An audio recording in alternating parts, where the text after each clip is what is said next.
শুভ সকাল সবাইকে। এখন দেখাবো আপনাদেরকে আমি সকালের নাস্তার সাথে মজাদার সুন্দর একটা ভাজি করে মিক্স ভাজি। তো এখানে থাকতেছে ফুলকপি, মটরশুঁটি, আলু আর গাজর দিয়ে মজাদার একটা ভাজি করে দেখাবো। তো যাই হোক আসুন আমি কীভাবে করি। তো এখানে আমি সব সবজিগুলো 2 মিনিট আমি গরম পানির মধ্যে সিদ্ধ করে নেব। তাহলে কালারটাকে খুবই সুন্দর লাগে আমি বলবো। তো আমি যাই হোক এটা 2 মিনিট সিদ্ধ হতে থাকবে আর এই পাশে আমি একটা কড়াইয়ে কালো জিরে, পেঁয়াজ, কাঁচামরিচ আর রসুন কুচি নিয়ে তেলে আমি এটাকে একটু ভেজে নেব আর এখানে দিয়ে দেবো স্বাদ মতো লবণ দিয়ে পেঁয়াজটাকে হালকা করে আমি ভাজতে থাকবো। সো এইভাবে যদি আপনারা সকালের নাস্তার সাথে যদি একটা এরকম ভাজি রাখেন, দেখতে সুন্দর, খেতেও তেমন স্বাদ হবে। তো যাই হোক কালারটাকে আরও সুন্দর করার জন্য করে আমি এখানে দিয়ে দিচ্ছি একটু হলুদ পাউডার। সো এই দিকে দেখতে পাচ্ছেন আমার মিক্স সবজিটা কিন্তু বয়েল হয়ে গেছে। আমি জাস্ট 2 মিনিট আমি বয়েল করে নিচ্ছি ওখানে।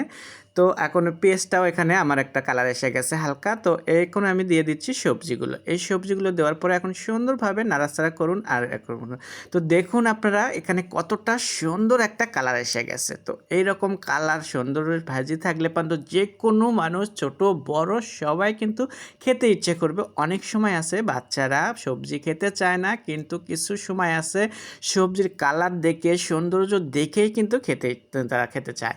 তো এরকম করে যদি আপনারা ভাজি করেন তো এটা দিয়ে রুটি, পরোটা, দুপুরবেলা গরম ভাতের সাথে খেতে কিন্তু অনেক মজা লাগবে। তো আপনার পেট ভর্তি করে তখন কিন্তু খাবার-দাবার খাবেন। তো আমার ভিডিওটা আপনাদের কাছে কেমন লাগলো অবশ্যই কমেন্টের মাধ্যমে জানাবেন। আর নামানোর আগ দিয়ে দেবেন এরকম একটু ধনের পাতা।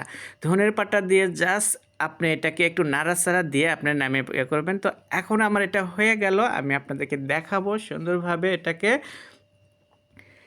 পরিবেশন করে। তো পরিবেশনের জন্য যখন সুন্দর একটা বাটি থাকে তাহলে তো আর কি বলবো তোমাদেরকে। তো দেখো কতটা সুন্দর হয়েছে ভাজিটা। তো তোমরা এরকম বাসায় বানিয়ে ফেলাও ঝটপটে, তাহলেই দেখবা যে নাস্তাতে খাওয়ার জন্য একদম ভরপুর এনার্জি শক্তি পাবেন এই ভেজিটেবল খেলে পান্তরে।